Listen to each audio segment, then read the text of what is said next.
Hello 大家好，ဒီနေ့ကတော့ပုံမှန်ရက်ချင်းသွားစီရန်သွားပြီးအပြန်တငယ်ချင်းနဲ့အတူဘာတီပတီတွေဆိုမလဲစိတ်ဝင်စားရလိုက်ကြည့်နော်။စီရန်သွားပြီးအပြန်ကျမရဲ့ KB ကိစ္စလေးလုပ်เสียရှိလို့မြန်မာပလာဇာထဲရောက်ခဲ့ပါတယ်။ပြီးတော့နှစ်ယောက်တာဘိုက်စာလို့ဆိုပြီးတော့မှခိုဖူဆိုတဲ့မာလာထာဆိုင်ကိုသွားခဲ့ပါတယ်။ဆိုင်ထဲရောက်တာနဲ့မာလာထန်လေးကိုထည့်ချင်တဲ့အတီးရွက်တွေအသားငါးတွေကိုရွေးပါမယ်။အဲ့ဒီမှာအတီးရွက်အသားတွေနဲ့အသားလုံးတွေကတော့အစုံပါပဲ။ကိုလိုချင်တဲ့အတီးရွက်တွေနဲ့အသားတွေကိုယူပြီးတော့ရတော့ကောင်တာမှာပဲငွေရှင်းပါတော့မယ်။现在我的老板付钱谢谢你啊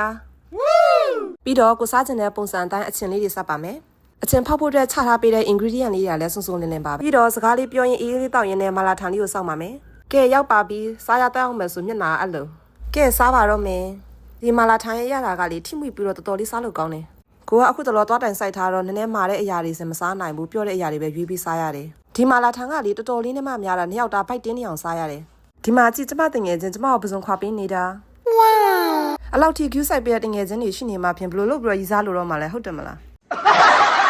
ကျမတို့နှစ်ယောက်ကလေ GSC မှာမစတွေ့တယ်ဆိုပေမဲ့နှစ်ယောက်တာအတွဲညီညီနဲ့တယောက်ကဘာလုံးလုံးတော့တယောက်ကလိုက်လုပ်ပြီးတာပဲဘဝမှာဒီလိုငယ်ချင်းကောင်းလေးတွေရှိတာလဲကောင်းကောင်းချင်းတစ်မျိုးပါပဲကဲစားပြီးတော့မြန်မာပလာဇာထဲမှာရှော့ကြည့်ပြီးတော့မှအိမ်ပြန်လာခဲ့ပါတယ်ဒီနေ့တော့ဒီလောက်ပါပဲဘိုင်ဘိုင်တာချာ